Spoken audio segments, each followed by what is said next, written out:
So, transition services has really become front and center in the law and hopefully in our practices, particularly at the secondary level. Certainly, we know that transition um, from the preschool to the primary school years is extremely important, but in terms of our work and our certification, we are going to look at the secondary transition. So, that middle school age child, high school age child to life after educational services.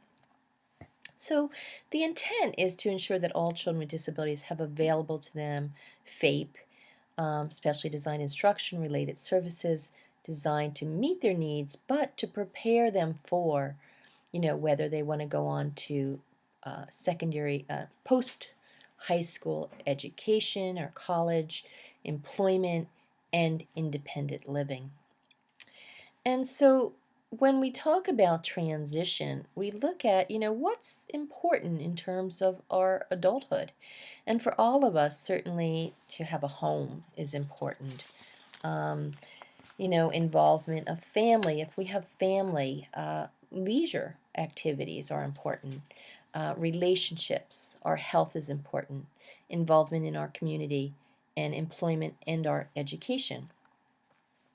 So, what are those transition services? How is transition defined in the law? And the term transition services means it's coordinated. So, my colleague who is really involved in transition would highlight that term, that it's a coordinated set of activities for a child with disability that is designed within a results oriented process. So, we're looking for results, and it's focused on improving the academic and functional achievement of the child with a disability to facilitate the child's movement from school to post school. And so, what we're looking at are activities that involve post school education, vocational education for employment, integrated employment, including supported employment if necessary, continuing and adult education, adult services, independent living, and community participation. So there's a history of leading to where we are presently in terms of transition.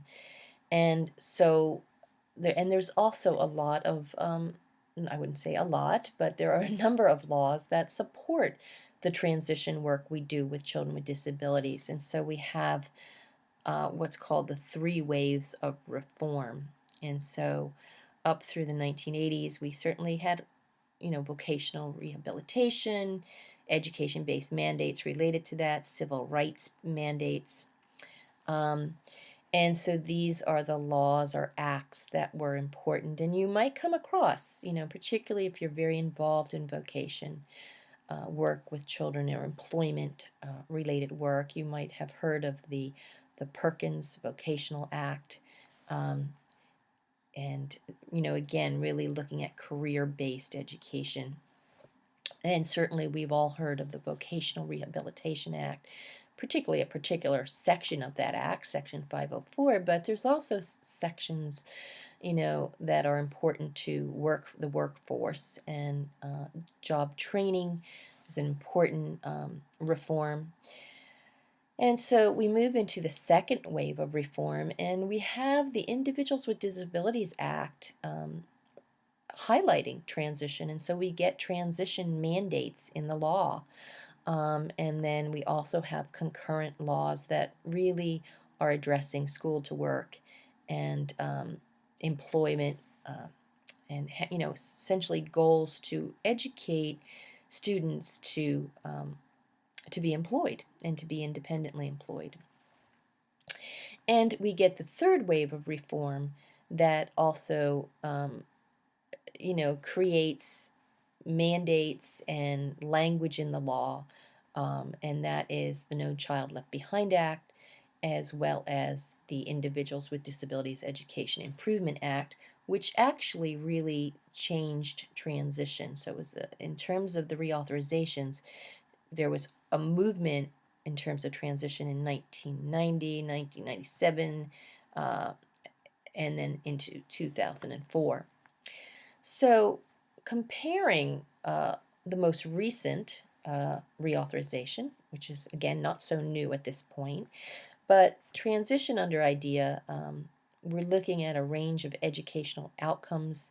It's an individualized process. Curriculum has to match the post-school goals, has to be career-oriented, and it has to involve, this is very important, an interagency coordination. So if the child wants to go to college, we need to be involving um, perhaps persons who head up Office for Disabled Student Services involved at the high school level for that child. Um, Certainly, if the child wants to go move right into employment, we need to be involving vocational agencies, employment agencies. No Child Left Behind Act focuses on academics, and so that may certainly still be important for the child under IDEA in terms of post-secondary goals.